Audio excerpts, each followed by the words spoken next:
Hello नमस्कार। आज हम बात करेंगे कि जो जाति सिस्टम हमारे भारत में चला आ रहा है, क्या वाकई में हमारे धर्म या संस्कृति या देश का हिस्सा था भी, या किसी के द्वारा जबरदस्ती थोप दिया गया है सिर्फ अपने विकास के लिए। तो आइए इसे 3 पॉइंट से समझते हैं। सबसे पहला, अगर हम विवेकानंद जी के पॉइंट ऑफ व्यू से देखें तो उन्होंने शिकागो के धर्म सम्मेलन में कहा था कि धर्म का सबसे पहला काम यही होता है कि सभी इंसान का समान रूप से विकास करना और किसी को छोटा बड़ा नहीं समझना। तो विवेकानंद जी के हिसाब से भी जात पात और छुआछूत का हमारे समाज में, संस्कृति में कोई स्थान नहीं है।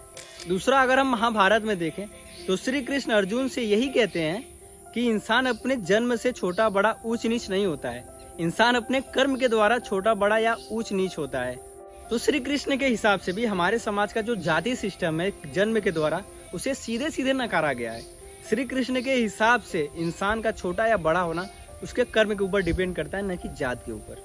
वहीं अगर हम तीसरा यानी लास्ट, अगर हम रामायण में देखें तो रामायण में भी रावण जन्म से सबसे उच्च जात का था, पुजारी भी वह सबसे बड़ा था, धन दौलत के मामले में भी वह पृथ्वी में सबसे धनवान व्यक्ति था, बट कर्म उसका अच्छा नहीं था, इसलिए प्रभु श्री राम खुद उसका वध करते हैं। वहीं अगर दूसरी तरफ हम माता सबरी का देखें तो जन्म से सबसे निम्न जात की थी, लेकिन उनका हृदय बहुत अच्छा था, वह कर्म से बहुत महान थी, इसलिए प्रभु श्री राम उनके घर खुद जाते हैं और उनका जूठा तक खाते हैं।